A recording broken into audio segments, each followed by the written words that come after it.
আসসালামু আলাইকুম আরহামতুল্লাহি ওবরাকাতুহ। সম্মানিত দর্শক মণ্ডলী, আমরা নামাজ পড়ি, নামাজের মধ্যে আমরা রুকু করি, কিন্তু রুকুর ভিতরে বিশেষ কিছু কাজ রয়েছে যেগুলো আমরা খেয়াল করি না। আমরা যখন রুকুতে যাব তখন 9টি বিষয় আমরা মাথার ভিতরে রাখব। আমি সংক্ষেপে বলছি, দলিলগুলো আমি বলছি না। সংক্ষেপে শুধু 9টি বিষয়, কি বিষয়গুলো আমাদের মাথাতে রাখতে হবে সে বিষয়গুলো আমি আপনাদের সাথে একটি একটি করে বলতেছি। 1 নাম্বার হচ্ছে তাকবীর বলতে বলতে রুকুতে যাওয়া। তাকবীর বলতে বলতে আপনি রুকুতে যাবেন।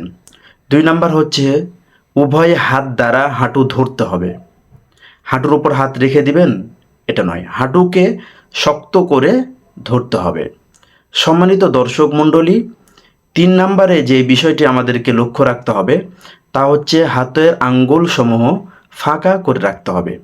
হাতের আঙ্গুলগুলোকে ফাঁকা করে এভাবে খামচি মেরে হাঁটুকে ধরে থাকবেন। সম্মানিত দর্শক মণ্ডলী, 4 নাম্বার যে বিষয়টি আমাদেরকে লক্ষ্য রাখতে হবে তা হচ্ছে উভয় হাত সম্পূর্ণ সোজা রাখতে হবে, কোনোই বাঁকা রাখা যাবে না। সম্মানিত দর্শক মণ্ডলী, যখন হাত দিয়ে আমরা রুকু করব তখন হাতটি আমরা পুরা সোজা রাখব। এরপর 5 নাম্বারে যে বিষয়টি আমাদেরকে লক্ষ্য রাখতে হবে তা হচ্ছে রুকুর সময় মাথা, পিঠ এবং কোমর পুরাটা সমান সমান থাকতে হবে। মাথা, পিঠ, কোমর পুরাটা যেন এক সমান থাকে, একদিক কম একদিক বেশি এরকম যেন না হয়। সম্মানিত দর্শক মণ্ডলী, এরপরে 6 নাম্বারে যে বিষয়টি আমাদেরকে লক্ষ্য রাখতে হবে তা হচ্ছে পায়ের গোছা, হাঁটু ও উড়ু সোজা রাখতে হবে। পায়ের গোছাটা, হাঁটু এবং উড়ু পুরাটি সোজা রাখতে হবে। 7 নাম্বার যে বিষয়টি আমাদেরকে লক্ষ্য রাখতে হবে তা হচ্ছে পায়ের দিকে নজর থাকবে। যখন রুকু করব তখন আমাদের নজরটি থাকবে পায়ের দিকে।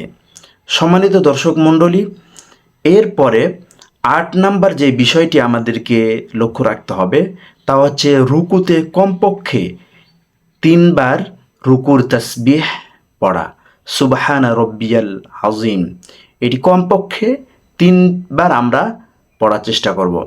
সম্মানিত দর্শক মণ্ডলী, 9 নাম্বার যে বিষয়টি আমাদেরকে লক্ষ্য রাখতে হবে তা হচ্ছে রুকু করা ফরজ এবং রুকুতে কমপক্ষে 1 তাসবিহ পরিমাণ দেরি করা ওয়াজিব।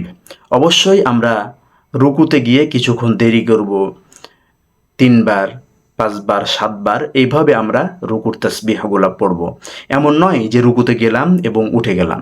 সম্মানিত দর্শক মণ্ডলী, আশা করি বুঝতে পেরেছেন যে এই 9টি জিনিস আমরা যেন সবাই, সকল মুমিন যেন মাথায় রাখি এবং 9টি বিষয়কে মাথা রেখে যখন আমরা রুকু করব তখন আমাদের রুকুটি রাসূলুল্লাহ সাল্লাল্লাহু আলাইহি ওয়াসাল্লামের রুকুর মতো হয়ে যাবে ইনশাআল্লাহু তাআলা। এতক্ষণ আমাদের সাথে থাকার জন্য অসংখ্য ধন্যবাদ। আসসালামু আলাইকুম ওয়া রাহমাতুল্লাহি ওয়া বারাকাতুহু।